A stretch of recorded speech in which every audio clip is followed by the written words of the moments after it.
గత 13వ తారీఖుని ఎలక్షన్ రోజు, ఎలక్షన్ తర్వాత జిల్లాలో జరిగిన అల్లర్ల గురించి అందరికీ తెలిసిన విషయమే.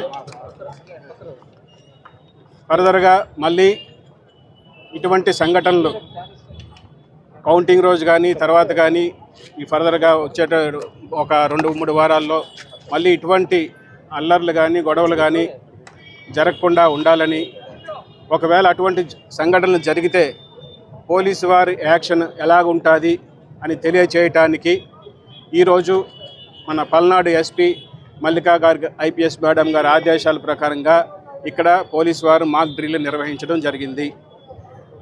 ఇటువంటి మాక్ డ్రిల్స్ ప్రతి పట్టణంలో కూడా నిర్వహించడం జరుగుతుంది. ప్రతి పట్టణంలో కూడా ఈ సంఘటన జరిగినప్పుడు పోలీసు వారు ఎలాగ యాక్షన్ తీసుకుంటారన్న ఆ టీమ్స్ ఏవైతే ఉన్నాయో అటువంటి ర్యాపిడ్ యాక్షన్ టీమ్స్ ప్రతి పట్టణంలో కూడా ఉన్నాయి. ఏ పట్టణంలోని ఎటువంటి సంఘటన జరిగినా ఇమీడియట్గా రష్ అయ్యి వారి అల్లరి మోకల్ని కఠినంగా అణచివేసే కార్యక్రమంలో భాగంగా ఈ డ్రిల్ నిర్వహించాము. ఇది కంటిన్యూ అవుతుంది. ప్రతి పట్టణంలో కూడా మన పల్నాడు జిల్లాలో ప్రతి పట్టణంలో కూడా ఇటువంటి డ్రిల్స్ చేయడం జరుగుతుంది. ప్రతి పట్టణంలో కూడా ఇటువంటి టీమ్స్ వచ్చి ఉన్నాయి ఆల్రెడీ. కాబట్టి అందరూ గమనించి ఫర్దర్గా ఎటువంటి అల్లర్లకి ప్రోత్సహించకుండా ప్రశాంతంగా ఉండాలని ఉద్దేశంతో ఈ నిర్వహించాము. ఇది మా పల్నాడు ఎస్పీ మల్లికా గారు ఐపీఎస్ గారి ఆదేశాల మేరకు నిర్వహించడం జరిగింది. Thank you and all.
ఎడగలిగారు కొనుక్కున్నాడు మొత్తం వాళ్ళేనంట